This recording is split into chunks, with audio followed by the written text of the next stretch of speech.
എന്നിട്ടാണ് അവനോട് നമുക്ക് സംസാരിക്കാം. നീ ഒന്ന് പ്രത്യേകം എന്നോട് പറയണോ?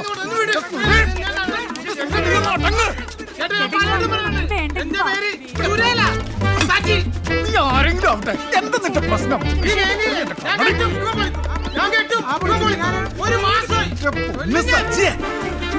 അതാ നിന്റെ പ്രശ്നം. നീ ഒന്ന് അടങ്ങ്. ഇപ്പൊ എന്നാ പറയണം? നീ ഒന്ന് അടങ്ങാൻ.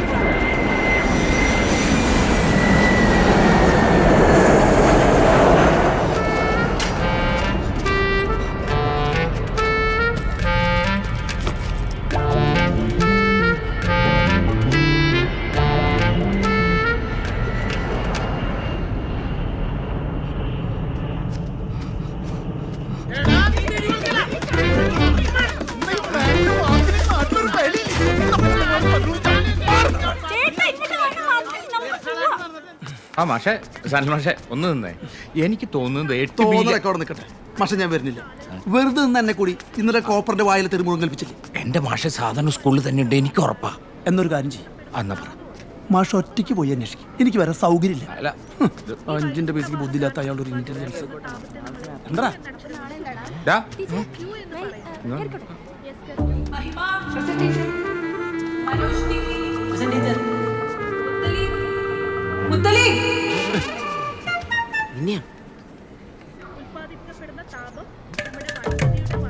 നിന്നെ ഞാൻ രാവിലെ ബൈക്കിൽ കൊണ്ട് വിട്ടതല്ലേ, പിന്നെ നീ ഇതെവിടെ പോയി?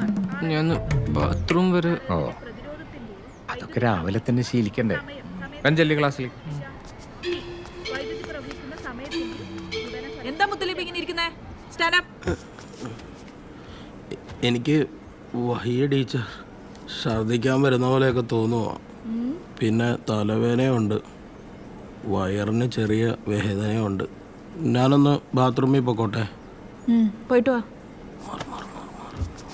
നന്ദകൃഷ്ണൻ present teacher. Najas present teacher. Omanakuttan present teacher.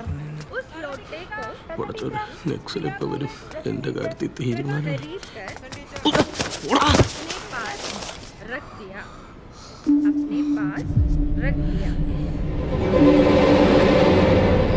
എടാ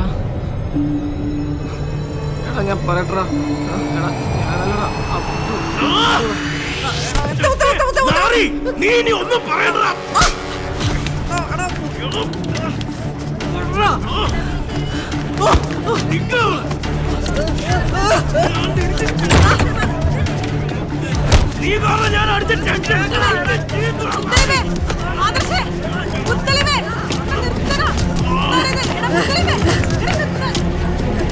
അടിയാണല്ലേ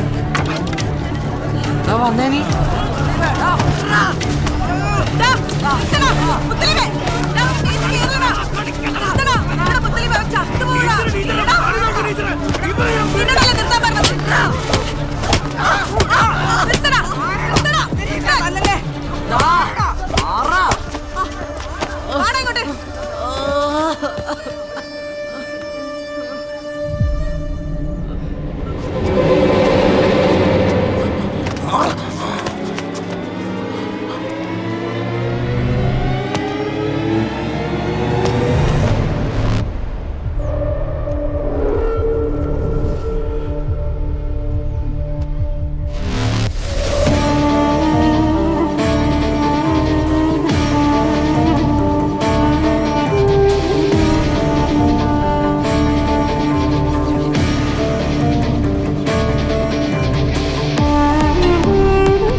നിന്റെയൊക്കെ തോന്നി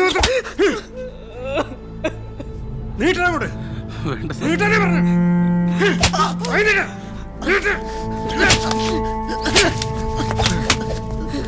മാഷെ 2-3 ദിവസമായി ഞാൻ പറയുന്നു ഇവിടെ ഒരു അശ്ലീല പുസ്തകം കിടന്ന് കളിക്കുന്നുണ്ട്. മാഷ് വിശ്വസിച്ചോ? ഇല്ല. മാഷ് പറഞ്ഞു മാഷിന്റെ കുട്ടികൾ ഇതൊന്നും ഉപയോഗിക്കില്ല. എന്നിട്ട് എന്തായി? ക്ലാസ് റൂമിന് മുമ്പിൽ കിടന്ന് അടിയായില്ലേ? വിളിക്കും മാഷെ, ഇവന്റെ രക്ഷിതാക്കൾ വിളിക്കും.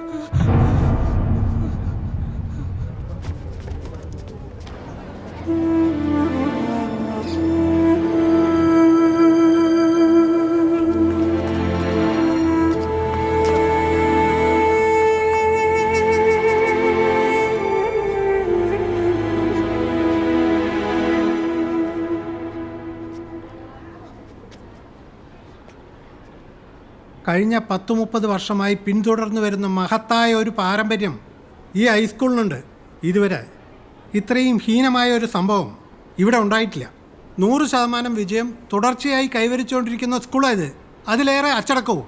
നിങ്ങൾ ഇത്ര ഉത്തമ വിശ്വാസിയായിട്ടും തൻ്റെ മകൻ എന്താ ഇങ്ങനെയായി പോയത്? ഇത്രയും വലിയ തെറ്റ് ചെയ്തിട്ടും ഇവൻ നിൽക്കുന്ന കണ്ടില്ലേ? വല്ല കൂസലുണ്ടോ?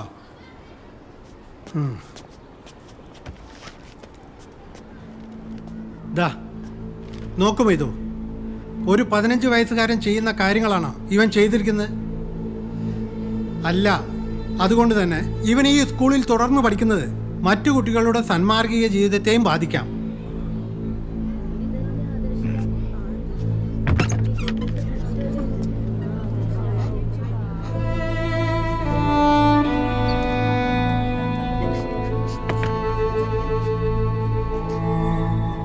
ആദർശിന്റെ അമ്മ. അറിഞ്ഞില്ലേ മകന്റെ ലീലാവിലാസങ്ങള്?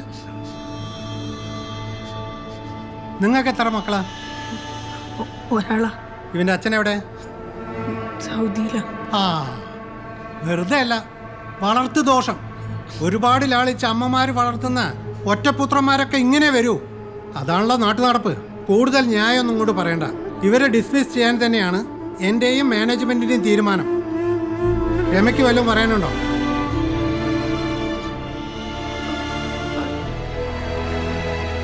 മാഷെ 10ാം ക്ലാസ്സല്ലേ, എന്തെങ്കിലും ചെയ്യാൻ പറ്റുമോ?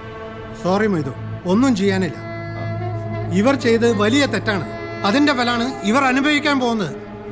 പിന്നെ ഒരു കാര്യം, TC വാങ്ങാൻ പോലും ഇങ്ങോട്ട് വരണമെന്നില്ല. എല്ലാം റെഡിയാക്കി വെച്ചിട്ടുണ്ട്. ഒപ്പിടുക, പോവുക, ദാറ്റ്സ് ഓൾ. ഞാൻ ഈ ചെയ്യുന്ന പ്രവൃത്തി കൊണ്ട് നിങ്ങൾ നന്നാവുന്ന എനിക്കൊരു പ്രതീക്ഷയില്ല. പക്ഷെ ഞാനിപ്പോൾ വിട്ടുകൊടുത്താ എൻ്റെ ബാക്കിയുള്ള കുട്ടികൾ കൂടി ചീത്തയായി പോകും. ഒരു മുത്തലീബിലും ആദർശിലും ഒന്നും ഇത് തീരില്ല.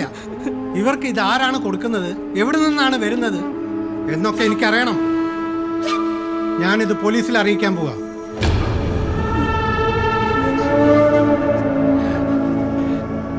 മാഷേ, ഒന്നുകൂടി ആലോചിച്ചിട്ട്. എന്താലോചിക്കാൻ?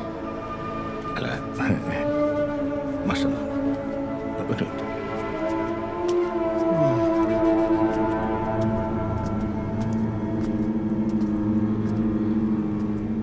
മാഷേ, ഇതൊരു നാട്ടുകേസാണ്. പോലീസിൽ അറിയിച്ച തെളിവെടുപ്പായി ബഹളായി. മറ്റു സ്കൂളുകാരുടെ മുമ്പിൽ നമ്മുടെ പ്രതിച്ഛായ തകരും, അഡ്മിഷനും കുറയും. പിന്നെ താനൊന്ന് തെളിച്ചു പറ. നമ്മുടെ കുട്ടികൾ ഇതിനെപ്പറ്റി ഇനി ചിന്തിക്കാനേ മടിക്കും. അങ്ങനെ ഒരു പരിപാടി ഉണ്ട്. മാഷന്റെ കൂടെ നിന്ന് നന്നാ മതി. ഓക്കെ, വാ വാ മാഷേ.